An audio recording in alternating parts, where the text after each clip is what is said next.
Hello folks and welcome to BitTech. Today we're going to be doing a build featuring NZXT's new Kraken X72 all-in-one liquid cooler. We're going to be using their brand new N7 Z370 motherboard and putting it all into the H700i chassis. As well as water cooling our Core i5 8600K, we're also going to be water cooling this GTX 1070 Ti with NZXT's Kraken G12 bracket and X52 cooler. And of course, what modern build would be complete without copious amounts of RGB? So to help with that, we've got the Air RGB 120 and 140 fans, and we'll be implementing some sweet custom lighting profiles using NZXT's CAM software. And of course, a big shout out to NZXT and Overclockers UK for supplying all the parts for this build. Now, let's get building. So starting with the CPU, we're going to match the corner with a little triangle on the board. Careful just to put it down without disrupting any of the pins. Next, we're going to be doing the memory, which we're going to be putting into slots B1 and 2 dual channel mode. Last up, we're going to put the N.2 drive in.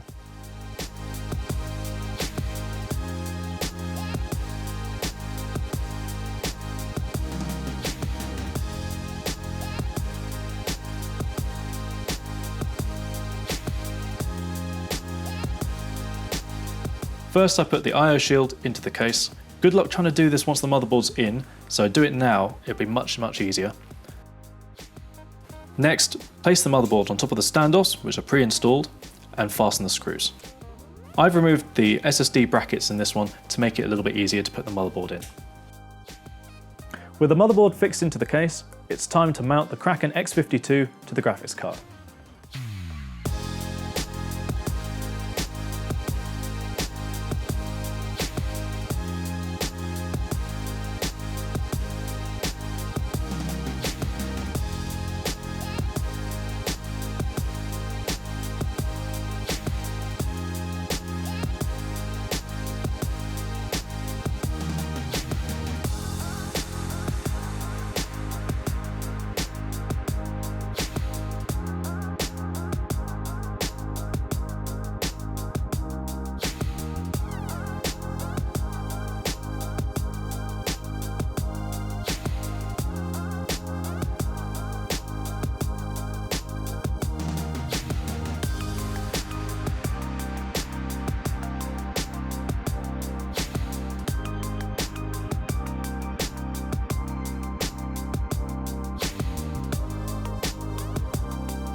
To fit the cooler, we're going to use a handy feature that's present on this chassis, which is a removable bracket in the roof. So first we're going to attach the fans to the radiator. This will make the cable management much simpler because you won't be able to access the wires once it's installed. Then you simply slide the bracket into place and screw down with some thumb screws. It's worth noting that we've chosen to go with the RGB 120 and 140mm fans for these radiators rather than the ones that come stock with the cooler. Normally the cooler will come with thermal paste pre-applied, but because we've tested this cooler beforehand, we're going to be applying it again. The next step is to install the GPU, which just involves removing the rear brackets, inserting into the motherboard, and then screwing the radiator into the front using the fans.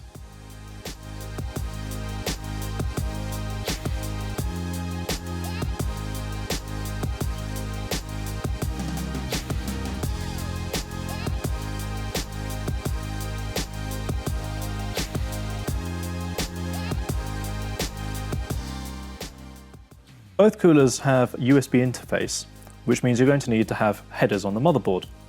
Now, to save on the headers, we've chosen to do a handy little mod here, where you connect two headers into one, and it's really simple. First, you can use either a very small flathead or a paper clip or a staple to remove the pins in the USB header as shown. Next, you simply line them up with the existing pins on the other side of the connector and then push in until they click. With the major components and the coolers installed, it's almost time for cable management. But before we do that, we're going to install the RGB LED strip that came with the case itself. Installation of the LED strip is very simple. It just involves plugging into the case header. but it's really important to make sure that you match up the arrows, otherwise this LED strip won't function. Now we're at the cable management step, and it's really important just to take your time with this. We've gone through the whole build, there's no point in rushing this one last section because it will just come back to bite you in the future. I'm going to be using the Velcro cable ties that come with the case, along with some simple zip ties just to keep everything ordered and neat.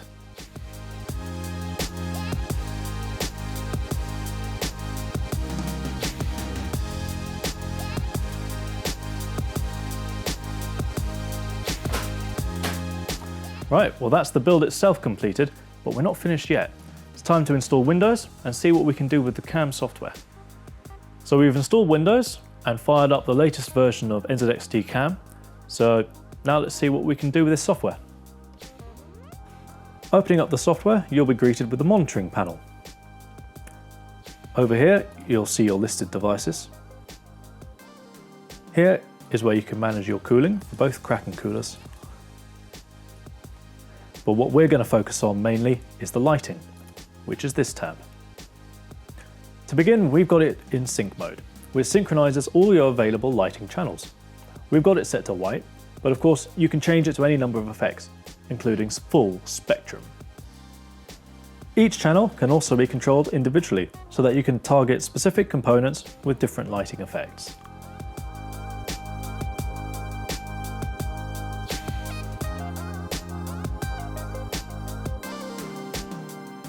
So we've gone and set it to a fetching white and purple, but of course you can set it to anything you want, it's RGB. So there you have it, a fully fledged RGB gaming PC using NZXT's latest hardware and software. I hope you enjoyed the build, thanks for watching.